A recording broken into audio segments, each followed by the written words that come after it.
بسم اللہ الرحمن الرحیم نحمده ونصلی علی رسولہ الکریم اما بعد فاعوذ باللہ من الشیطان الرجیم بسم اللہ الرحمن الرحیم قال النبی صلی اللہ تعالی علیہ وسلم نظر اللہ امرأ سمع مقالتی فوعاها وعداها کما سمع۔ حضور صلی اللہ علیہ وسلم نے ارشاد فرمایا، اللہ تعالیٰ اس شخص کو تر و تازہ اور خوشحال رکھے جس نے میری حدیث کو سنا، پھر اس کو یاد کیا اور اسے آگے پہنچایا اور اس نے اس کو سنایا۔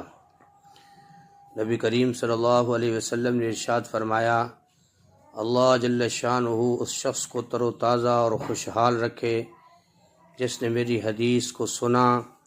پھر اس کو یاد کیا، پھر اس کو آگے پہنچایا اور اس نے آگے سنایا۔ نبی کریم صلی اللہ علیہ وسلم نے ارشاد فرمایا، اللہ جل شانہ اس شخص کو تر و تازہ اور خوشحال رکھے جس نے میری حدیث کو سنا، پھر اس کو یاد کیا اور اسے آگے پہنچایا